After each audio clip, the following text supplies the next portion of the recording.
And now it is my honor to introduce to you my husband, the President of the United States, Donald J. Trump.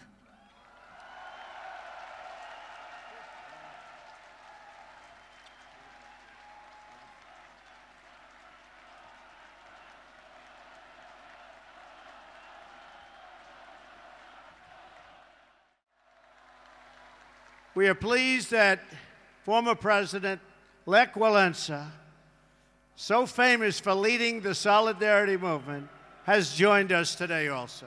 Thank you. Thank you. Thank you. To the citizens of this great region, America is eager to expand our partnership with you. We welcome stronger ties of trade and commerce as you grow your economies. And we are committed to securing your access to alternate sources of energy, so Poland and its neighbors are never again held hostage to a single supplier of energy. Then, 19 years later, in 1939, you were invaded yet again, this time by Nazi Germany from the west and the Soviet Union from the east. That's trouble. That's tough. Under a double occupation, the Polish people endured evils beyond description.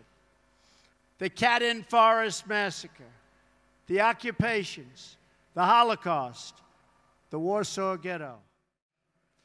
From the other side of the river, the Soviet armed forces stopped and waited.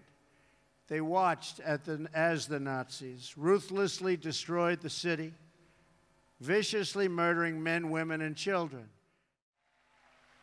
And when the day came on June 2nd, 1979, and 1 million Poles gathered around Victory Square for their very first Mass with their Polish Pope, that day, every communist in Warsaw must have known that their oppressive system would soon come crashing down. They must have known it at the exact moment during Pope John Paul II's sermon, when 1 million Polish men, women, and children suddenly raised their voices in a single prayer. 1 million Polish people did not ask for wealth. They did not ask for privilege. Instead, 1 million Poles sang 3 simple words: "We want God."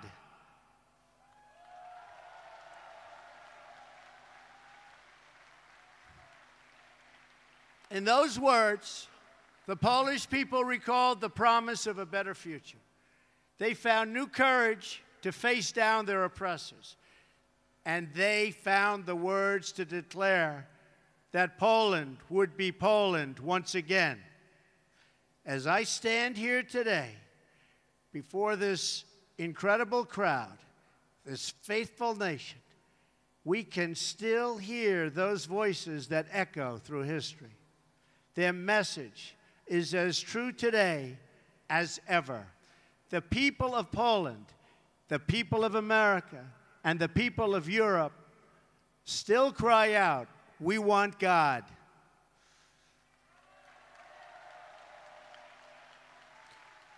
Together with Pope John Paul II, the Poles reasserted their identity as a nation devoted to God.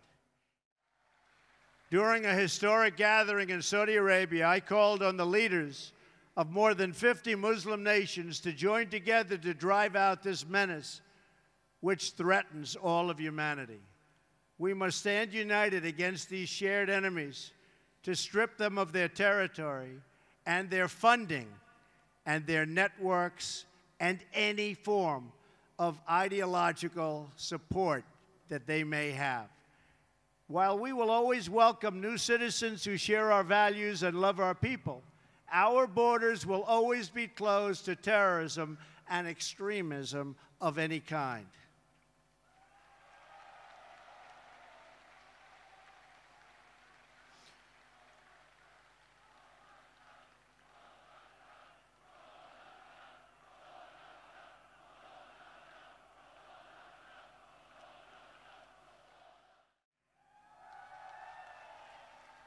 We cannot accept those who reject our values and who use hatred to justify violence against the innocent. Today, the West is also confronted by the powers that seek to test our will, undermine our confidence, and challenge our interests. To meet new forms of aggression, including propaganda, financial crimes, and cyber warfare, we must adapt our alliance to compete effectively in new ways and on all new battlefields.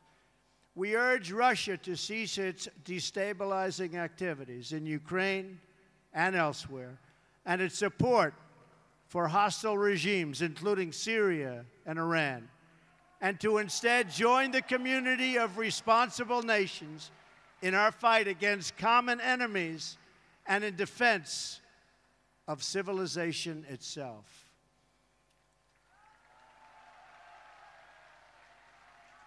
Finally, on both sides of the Atlantic, our citizens are confronted by yet another danger, one firmly within our control. This danger is invisible to some, but familiar to the Poles. The steady creep of government bureaucracy that drains the vitality and wealth of the people. The West became great, not because of paperwork and regulations, but because people were allowed to chase their dreams and pursue their destinies. Americans, Poles, and nations of Europe value individual freedom and sovereignty. We must work together to confront forces, whether they come from inside or out, from the South or the East, that threaten over time to undermine these values and to erase the bonds of culture, faith, and tradition that make us who we are.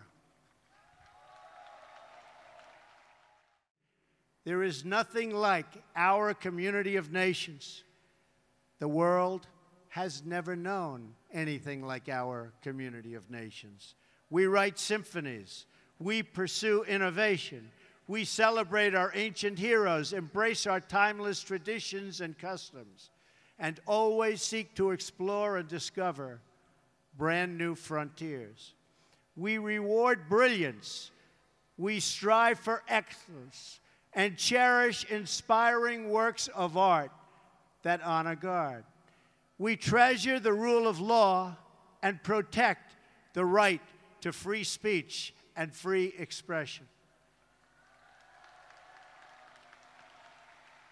We empower women as pillars of our society and of our success. We put faith and family, not government and bureaucracy, at the center of our lives, and we debate everything. We challenge everything. We seek to know everything so that we can better know ourselves. Our citizens did not win freedom together, did not survive horrors together, did not face down evil together, only to lose our freedom to a lack of pride and confidence in our values. We did not, and we will not. We will never back down. As long as we know our history, we will know how to build our future.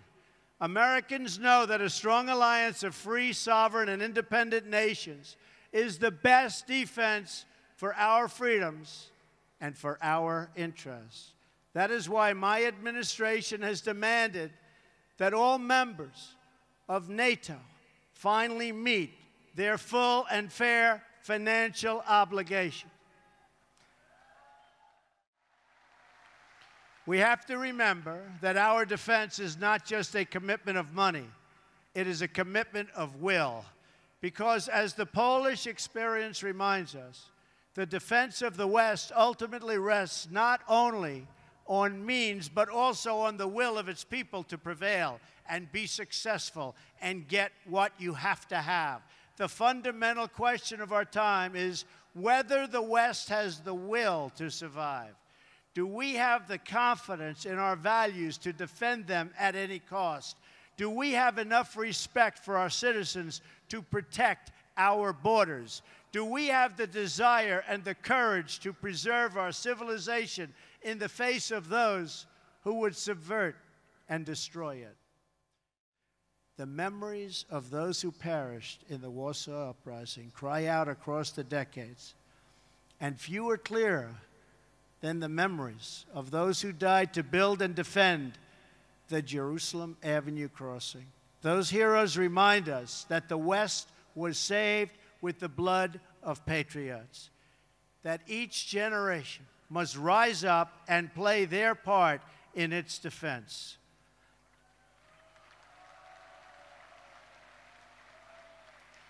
And that every foot of ground and every last inch of civilization is worth defending with your life. Our own fight for the West does not begin on the battlefield. It begins with our minds, our wills, and our souls. Today, the ties that unite our civilization are no less vital and demand no less defense than that bare shred of land on which the hope of Poland once totally rested. Our freedom, our civilization, and our survival depend on these bonds of history, culture, and memory. And today as ever, Poland is in our heart, and its people are in that fight.